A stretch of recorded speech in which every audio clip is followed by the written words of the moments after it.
Hi everyone.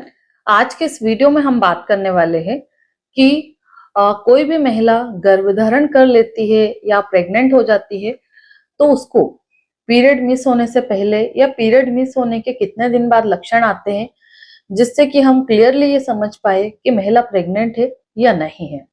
और मान लीजिए अगर किसी महिला को प्रेगनेंसी के कोई भी लक्षण नहीं आ रहे तो क्या ये महिला के लिए अच्छा है या नहीं है, इसी के बारे में वीडियो में विस्तार से जानेंगे, तो वीडियो को पूरा देखिए। मैं हूं डॉक्टर बबीता राठौर और अगर आप मेरे इस चैनल पर पहली बार आए तो चैनल को जरूर सब्सक्राइब करें, वीडियो को लाइक करें और अपने फ्रेंड सर्कल में जरूर से शेयर करें ताकि दूसरे लोग भी इसका नॉलेज ले सके और अवेयर हो सके। तो आइए हम बात करते हैं कि जो गर्भावस्था के शुरुआती लक्षण होते हैं वो पीरियड मिस होने से कितने दिन पहले आ सकते हैं, किसको आते हैं और किसको नहीं आते हैं। तो जनरली हम बात करें कि जिन महिलाओं की बॉडी काफी ज्यादा सेंसिटिव है, यानी कि अगर आप पहली बार ही प्रेग्नेंट हुई है या आपने कंसीव किया है, अगर आपकी बॉडी सेंसिटिव है तो पीरियड मिस होने से एक हफ्ते पहले यानी कि पीरियड के 22-23वें दिन पे ही आपको लक्षण नजर आने लग जाते हैं। जैसे कि पेट के निचले हिस्से में हल्का हल्का पेन होने लग जाता है, क्रैम्प्स टाइप आते हैं, ऐसा लगता है कि मेरा पीरियड आएगा पर पीरियड हमारा टाइम पे डिले हो जाता है, डेट पे पीरियड नहीं आता है। इसके बाद में महिला की जो निप्पल होती है ब्रेस्ट की, उनमें हल्का सा पेन होने लगता है।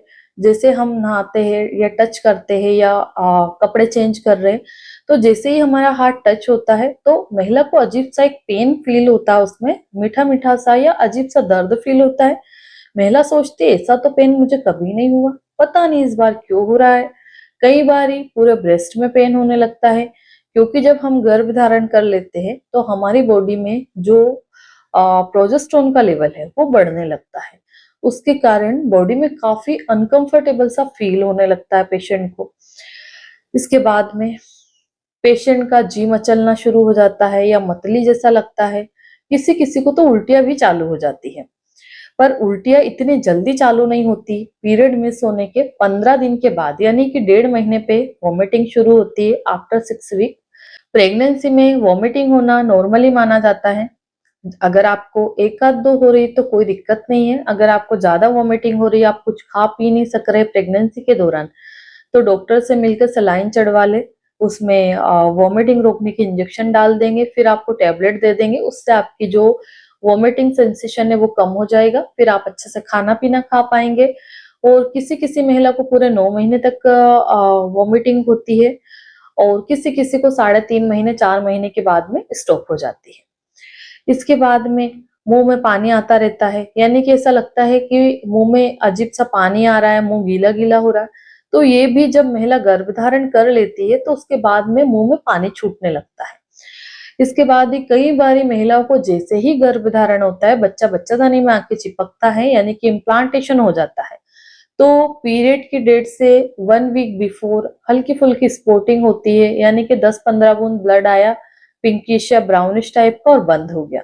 पर अगर 1 वीक बिफोर ब्लीडिंग हो गई आपको और वो अच्छी खासी हुई है, मीन्स की पीरियड जैसी, 2-2 3-3 पेड डेली चेंज करना पड़ा, तो ये इम्प्लांटेशन ब्लीडिंग नहीं है। इम्प्लांटेशन ब्लीडिंग सिर्फ नाम मात्र की होती है जिसमें कि पेशेंट को पेड यूज करने की जरूरत नहीं पड़ती है।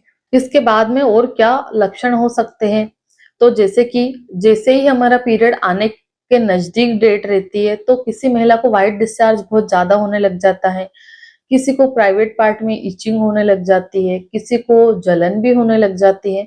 तो नॉर्मली ये जो भी सिम्टम्स है ये सब इंडिकेट करते हैं कि कहीं आपने गर्भधारण कर लिया है। अब यहाँ पे मान लो किसी जो फीमेल से उसको बहुत ज्यादा इचिंग हो रही, बर्निंग हो रही है, यूरिन पास करने में पेन हो रहा है, तो ऐसे में आपको वेट नहीं करना है, डॉक्टर से मिलकर आप ट्रीटमेंट ले सकते हैं। और डॉक्टर को आप ये भी बता सकते हैं कि डॉक्टर मैंने इस बार अनप्रोटेक्टेड रिलेशन बनाया है, मैं कंसीव करना चाहती हूँ, मुझे ये सिम्टम्स अपेयर हो रहे हैं। तो डॉक्टर जो प्रेगनेंसी में सेफ मेडिसिन होती है वो आपको प्रिस्क्राइब कर देंगे, जिससे कि आप जल्दी से ये जो इचिंग, बर्निंग या ईस्ट इन्फेक्शन वाली जो प्रॉब्लम हो रही है इससे आप छुटकारा पा सकते हैं। अगर आपको प्राइवेट पार्ट में कभी भी इचिंग, बर्निंग या पेन होता है तो आपको मीठी चीजें उस टाइम अवॉइड करनी चाहिए, मीठा नहीं खाना चाहिए। मीठा खाने से इन्फेक्शन बहुत जल्दी बढ़ता है, उसके कारण पूरे प्राइवेट पार्ट में अंदर बाहर आपको ईस्ट इन्फेक्शन फैल जाता है, जिसके कारण बहुत ज्यादा खुजली, खुजली करने के बाद में जलन, कई बार कट लग जाते हैं, लाल दाने उड़ जाते हैं, वहां सूजन आ जाती है और बहुत ज्यादा यूरिन और पोटी पास करने में आपको प्रॉब्लम हो सकती है। तो इन चीजों के बारे में आप जितना ज्यादा जानकारी रखिए, अवेयर रहे, उतना अच्छा है। तो ये तो हो गए कुछ सिम्टम्स की पीरियड आने से पहले भी हो सकते हैं। और मान लो अगर आपकी बॉडी नॉर्मल है, आपको कोई भी सिम्टम्स नहीं आ रहा है, बस आपका पीरियड लेट हो रहा है, तो क्या प्रेग्नेंट हो सकती है कि नहीं? तो बिल्कुल हो सकती है। अगर आपका पीरियड टाइम पे नहीं आ रहा है या डेट से लेट हो गया है, डिले होता जा रहा है, तो सबसे पहले पीरियड मिस होने के 7 दिन बाद या 7th डे पे, जैसे मान लो अभी आपका पीरियड 30 तारीख को आना था, नहीं आया, तो हमें 7 तारीख को मॉर्निंग में यूरिन सैंपल लेना है, घर में ही प्रेगा न्यूज का कार्ड लाना है और उससे हमें यूरिन से टेस्ट करके देखना है। 4 से 5 बूंद आपको उसमें यूरिन का डालना है जहां गड्ढा बना रहता है।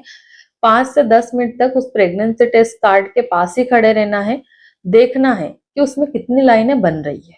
अगर उसमें 2 लाइनें बन रही है, मीन्स कि आपका टेस्ट पॉजिटिव है, आपने गर्भधारण कर लिया है, उसके लिए आप लोगों को बहुत बहुत बधाई हो। और अगर उसमें एक लाइन डार्क और दूसरी लाइट आ रही है, तो इसका मतलब भी यही है कि आप प्रेग्नेंट है। अगर आप 3 से 4 दिन के बाद में प्रेगनेंसी टेस्ट करेंगे तो आपकी दोनों लाइनें डार्क हो जाएगी। अब यहाँ पे एक और सवाल आता है कि मैडम मुझे प्रेगनेंसी के सिम्टम्स भी आ रहे हैं, प्लस मैंने 7 दिन के बाद में प्रेगनेंसी टेस्ट करके भी देख लिया है, पर मेरा टेस्ट नेगेटिव आ रहा है, तो मैं कितना और वेट करूं? तो आप 1 हफ्ता और वेट कर लीजिए, यानी कि पीरियड मिस होने के 15वें दिन आप दोबारा टेस्ट कर लीजिए। और अगर आपके लिए पॉसिबल है तो पीरियड मिस होने के 10वें दिन पे आपको सीरम बीटा एचसीजी टेस्ट करा लेना है, जो कि काफी एडवांस टेस्ट होता है। उसके द्वारा अगर उसकी वैल्यू बढ़ी हुई आ रही, 200 आ रही, 1000 आ रही, 1500 आ रही है, इसका मतलब कि आप प्रेग्नेंट है। तो उससे भी कंफर्म हो सकता है, क्योंकि कई बार क्या होता है कि बॉडी में एचसीजी का लेवल कम होता है, तो कई बार प्रेगनेंसी टेस्ट उसको डिटेक्ट नहीं कर पाती, यानी कि उसको पकड़ नहीं पाती, आपको बता नहीं पाती। इसके कारण प्रेगनेंसी टेस्ट आपका नेगेटिव आता रहता है, पर बीटा एचसीजी में पॉजिटिव आ जाता है। ठीक है, तो बीटा एचसीजी करके कंफर्म कर सकते हैं कि भाई आप प्रेग्नेंट है या नहीं है। ठीक है, अब हम बात करें, मान लो अगर किसी महिला को प्रेग्नेंट हो भी गई है, कोई लक्षण भी नहीं आ रहे, तो क्या आपकी प्रेगनेंसी हेल्दी है या नहीं? तो बिल्कुल आपकी प्रेगनेंसी भी हेल्दी है। ऐसी नसीब वाली महिलाएं बहुत कम होती है जिनको कि प्रेगनेंसी के दौरान कोई लक्षण ना आए। बहुत रियर फीमेल्स ऐसी होती है, 10 में से 1 जिनको गर्भावस्था के दौरान कोई लक्षण नहीं आते, कोई तकलीफ नहीं होती है। बाकी अगर 10 में से हम 9 महिलाओं की बात करें तो उल्टियों के कारण हाल बेहाल रहता है, महिलाओं का खाना नहीं खा पाती है, कभी इधर दर्द, कभी उधर दर्द, कभी गैस बन रही है, कभी एसिडिटी हो रही, कभी पेट साफ नहीं हो रहा, कभी कॉन्स्टिपेशन हो रहा, भूख नहीं लग रही, नींद नहीं आ रही है। इस तरह की बहुत सारी प्रॉब्लम्स महिलाओं के साथ में रहती है। पूरे 9 मंथ महिलाओं को बहुत ज्यादा प्रॉब्लम क्रिएट होती है।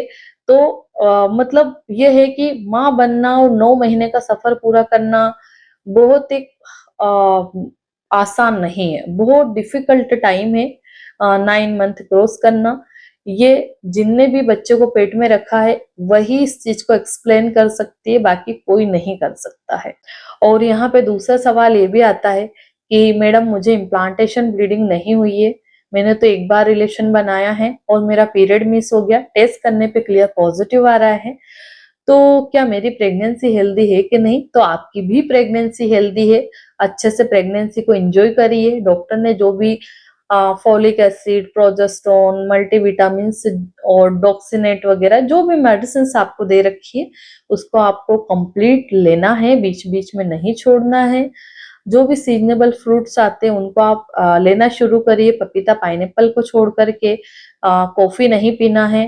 प्लस आपको अर्ली प्रेगनेंसी में क्या ध्यान रखना है, जैसे कि हमें हमारा पीरियड मिस होता है, टेस्ट करने पे पॉजिटिव आ जाता है, तो हमें डॉक्टर की सलाह के बिना रिलेशन बिल्कुल नहीं बनाना है, क्योंकि जब हम रिलेशन बनाते फोर्स लगता है तो मिसकैरेज होने के चांसेस बढ़ जाते हैं।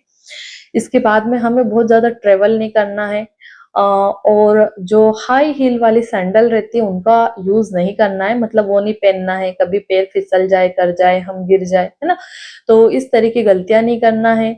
जो भी गर्म तासीर के सब्जियां होती है, फ्रूट्स होते हैं, गर्म वातावरण होता है, उनमें हमें नहीं रहना है, क्योंकि हम नहीं चाहते कि हमारे बच्चे में कोई भी कंजेनाइटल डिफेक्ट या फिर हमारा मिसकैरेज हो जाए बीच में, या हमें ब्लीडिंग चालू हो जाए, पेट में दर्द उठ जाए, तो बार बार ट्रीटमेंट लेने के लिए आपको हॉस्पिटल जाना पड़ेगा। जहां बहुत ज्यादा लोग इकट्ठे रहते हैं, जमा रहते हैं, वहां हमें बहुत ज्यादा देर तक नहीं रुकना है, क्योंकि किसी को बुखार हो रहा है, किसी को जुकाम हो रहा है, किसी को खांसी आ रही है, किसी को छींक आ रही है, तो वहां पे इन्फेक्शन का खतरा बहुत ज्यादा रहता है। और गर्भावस्था के दौरान आप पब्लिक टॉयलेट का यूज ना करें तो बेटर है, क्योंकि कई तरह के लोग वॉशरूम में आते हैं और वहां से हमें इन्फेक्शन बहुत जल्दी फैलता है।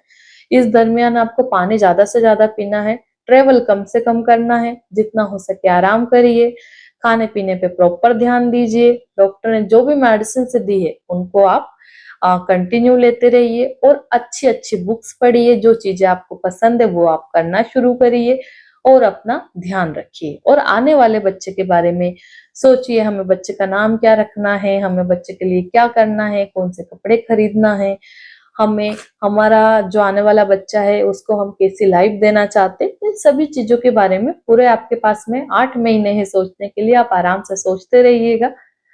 तो आशा करती हूँ कि इस वीडियो के माध्यम से मैं आपको बहुत अच्छे से ये एक्सप्लेन कर पाई हूँ कि पीरियड मिस होने से कितने दिन पहले हमें प्रेगनेंसी के लक्षण आते हैं, अगर किसी को नहीं आ रहे तो प्रेगनेंसी कैसी है, और अर्ली प्रेगनेंसी में हमें क्या सावधानियां रखना है, इन सब के बारे में बहुत अच्छे से मैं आपको समझा पाई हूँ। धन्यवाद।